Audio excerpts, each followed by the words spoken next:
Let's go back in time, way back, to the late 1960s and early 70s. That's me on the left with my buddy Skip in 1972. We don't look like it in this picture, but we're philosophers. We're hitchhiking somewhere, probably in search of some higher plane of reality. Our favorite writer back then was Jack Kerouac, hands down. Favorite artist? Peter Max. We thought they were both very groovy. Okay, let's fast forward. So hey, we've hardly changed, right? Well, maybe the haircut, but I still like Peter Max. And Peter's moved on as well. Over the past 30 years, he's taken his art a lot further than the poster art you probably associate it with. So I didn't pass up the chance to meet him at a recent exhibit he had at a gallery in West County. This is the style that made me very, very famous. That's very definitely what a lot of people associate with. This is sort of the Aquarian age. Sure. A lot of solar systems and galaxies, but this is what got me into Life magazine. They gave me an 8-page cover story. Where I'll end up, well, I think only God really knows.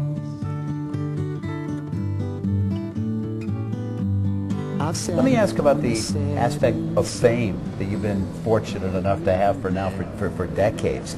As an artist, does that make it easier or more difficult for you? It makes it easier because you get to do your craft and people want it, so your craft falls into the commerce of the art world. It sure pays to, I always tell my friends who are young artists, you know, you've got to be in media. And how to get media? You got to do stuff that's media worthy. At the same time, you got to work at your craft. So I work and paint all the time and get into my craft. But when the Indianapolis Indy 500 comes, or CBS 75 comes, or the Grammys, I go say, sure, I'll do it. So I take 2-3 days out of my life and I'll do the Grammys. I've done it 6 times. And that gets me the notoriety. I get to hang out with David Bowie and Bill Clinton. It's not, you just can't be in some garage, just drawing and painting and leaving it all. It's not going to happen. You know, the average serial gets more PR than you. How will you ever get to be known? You need to be out in the media. It happens to be, it's not like a bad thing really, it's a good thing. It stimulates an artist to paint. It gives an artist the freedom to do more stuff. Imagine being an actor and never being in a movie or in a theater. So I mean, you got to be and play out your craft where you can.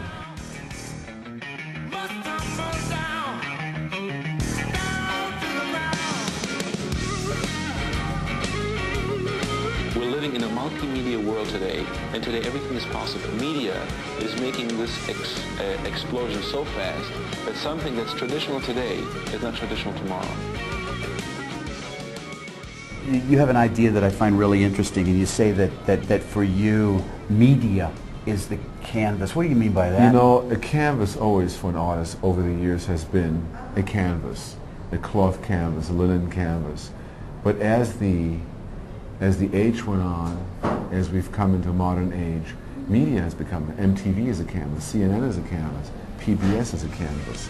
So sometimes, you know, I'll do something for World Cup, and I'll do a painting, and then it has more viewership on television than in the gallery. Maybe 2,000 people see it on the gallery, and 1 billion people see it on television. So it's a canvas. It's an unbelievable thing that an artist can have media as a canvas today. Because as you're talking right now, when I edit this, we're going to be taking pictures of your art and showing it on television. Yeah, so it's like another, it used to be that a picture was in a frame in your home, but today you've got this TV set in a frame. But the craft of painting is still the same. I still love collages, surreal things, and in collage you could take different environments and combine them together.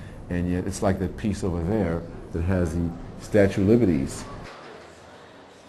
And you know, I took Empire State Buildings, I collaged them up, or I've collaged up the Liberties, and I'm constantly playing with images to make them new, so it's new for the eyes. Because to do traditional art, it's all been done. And I love the idea that I can innovate. So you became popular in a very interesting decade. The psychedelic experience and your art sort of folded into that. Yeah, my art was born during that time. I was lucky to get involved in yoga during that period because people were experimenting back then with drugs and so forth. I was lucky to find yoga early on. I met a very famous yogi, a Swami. In fact, he's in my new art book. I'll show you who he is. His name was Swami Satchidananda. I remember that poster. Yeah. We did a poster for him. This was a very large poster. It says, yoga is over 4,000 years old, but it may be new to you. And it's all about breathing, how to be calm, that inside this nervous body we have that's full of anxiety most of the time, there's also a calm body, but we have to learn how to live in that. How do you live in your calm body and not live and feed the anxious body? That's what yogis know how to do. They can walk through the world and be constantly calm.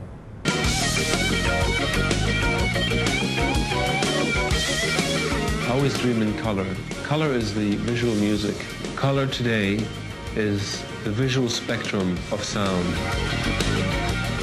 You don't distinguish necessarily between one sense and another either. So you're talking about sounds in terms of color, in terms of sound, or shapes in terms of sort of... Because, you know, sounds and shapes and brushstrokes and environments, they sort of are all relative to each other. You know, one artist puts sounds together. Another artist puts body shapes together and they call him a dancer. Another one puts body beats together and you call him a tap dancer.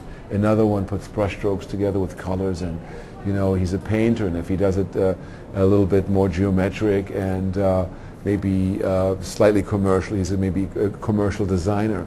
But it's always a sense of what you put with what, how you put it. And that's the enjoyment. When I do a painting at my studio, and I meet the painting halfway, and when I meet the painting halfway, it means really that I don't know where I'm going with it. So if you stood behind me and watched me paint, and if you were surprised as to what came out, I can just tell you I would be just as surprised.